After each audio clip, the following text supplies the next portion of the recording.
Hey guys, I'm out in my element right now, like really out in my element, out in nature. I just love it out here. I'm out here on some family members' property. It's pure wilderness out here. Even though there's a little bit of civilization that way. And I'm going to take you on a little hike here. This place is of quite a variety of landscapes and habitat. It's really something out here. There's a lot of volcanic rock out here. There's ferns growing on lots of the rocks. Lots of rocky outcroppings. Lots of oak trees, manzanita. There's the ridge line with a nice house on top of it. Don't know who lives there. Another rocky outcropping. I think that's called Castle Rock right there. And today I'm going to be hiking to the top of that ridge. I think I'm going to aim for that oak tree right there. And to do so, I have to cross a couple of creeks and go up a pretty steep hill. So that'll be fun. I'm going to cross right here. I'm going to go up that way. I'm going to hike through some brush, some dense brush, down through a creek, and then I'm going to climb the hill right there where all that volcanic rock is. And the view is going to be amazing. Okay, let's start the descent here. This is my starting point. Got some rain boots on, lots of traction, keeps the ticks off of me. And there are a number of things to watch out for here. I'll tell you in a second. The first order of business is to cross this creek. That's easy, no problem. Got the rain boots on. Let's just take a moment to take this all in.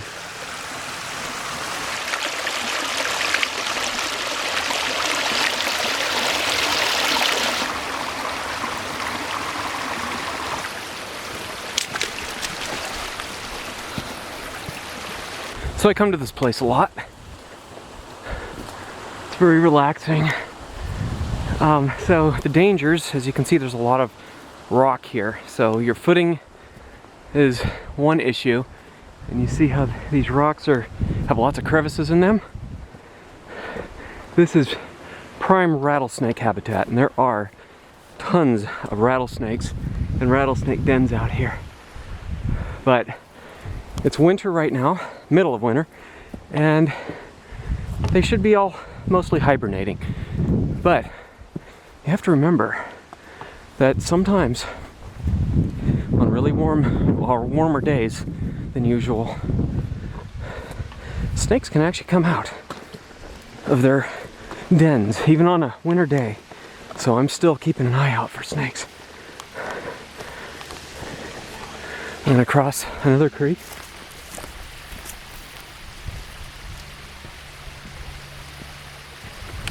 Yeah, it's beautiful out here. Some good exercise too. Okay, I'm coming up on some sagebrush. Okay, this is where I'm most likely to run into predator animals such as mountain lions. There are mountain lions out here. There are also a lot of wild boar, which are extremely dangerous animals. You don't want to run into one of those. Okay. So just navigating these rocks, sagebrush. We're heading down here towards another creek. And both those creeks I'm crossing have incredible waterfalls further upstream. I'll show those to you another day. Anyway, here I'm going to climb up some exposed volcanic bedrock. And the terrain gets even weirder as we head up.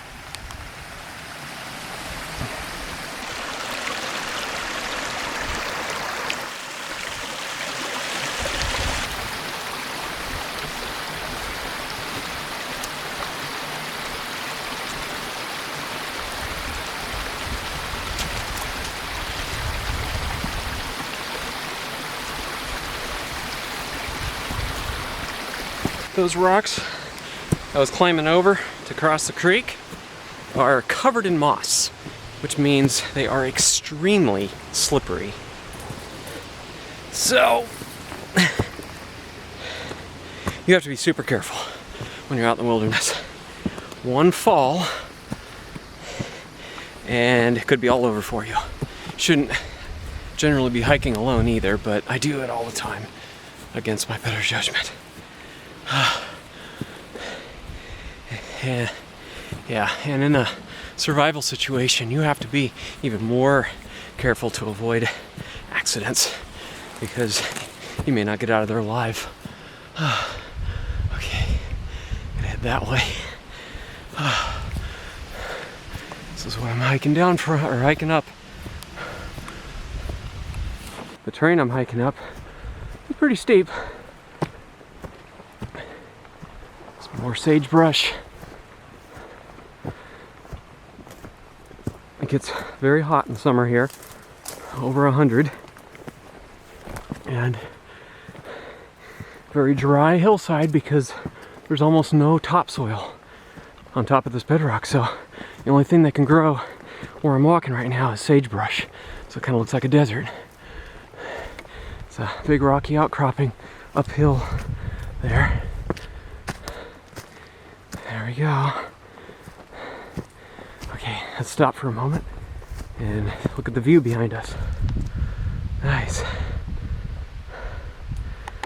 Scrapyard there for the property. That's where I just hiked from. And then over there you can see the Napa Valley, but we'll get an even better view at the top.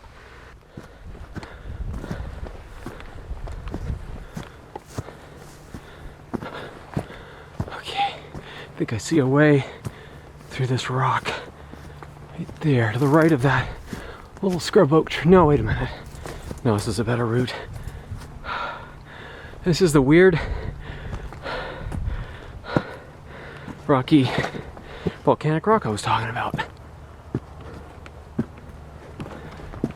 Look at this. These pinnacles and spires.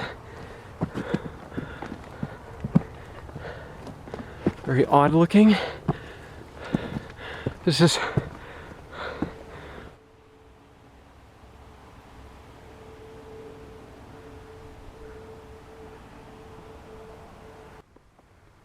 another one of these rocky spires here. I don't have too much further to go.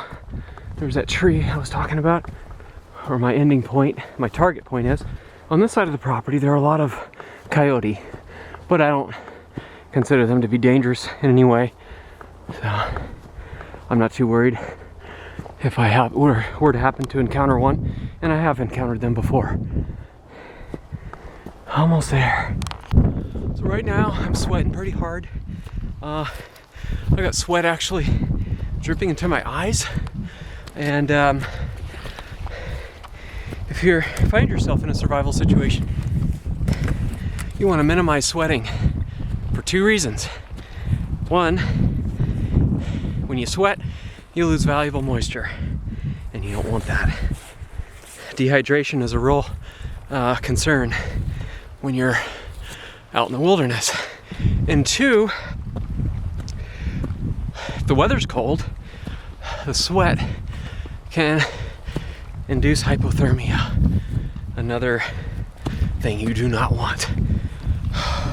Yeah, sweat's actually stinging my eyes, so it's making it a little hard to see. But when it stings the eyes, it acts like an astringent, so it stimulates production of tears in your eyes, which then protect you. Ugh, I got snot running out my nose. Almost there. That wooden post is my goal, and I'm here. Catch my breath. Now you might be going, Seth, you're out of breath, you're panting really hard, you're out of shape. My answer to that is, no, I'm not out of shape at all. I exercise a lot. I run, I lift weights every single day. I hike a lot. I'm so out of breath because I wasn't really pacing myself. I'm, really antsy. you know, to get up here. So when you don't pace yourself, no matter how good of shape you're in, you're gonna be breathing hard and sweating a lot. But ideally, if you were on a really long hike or in a survival situation, you would want to conserve energy and not overdo it, not lose precious moisture by sweating, so you would want to pace yourself. But anyway, instead of a long lecture, let's just take in the views. Look at that. So my starting point was right about there.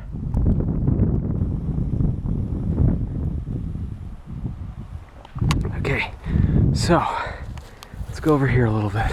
There's the Napa Valley, the south part of Napa Valley. Look at that, look how beautiful that is. All the vineyards.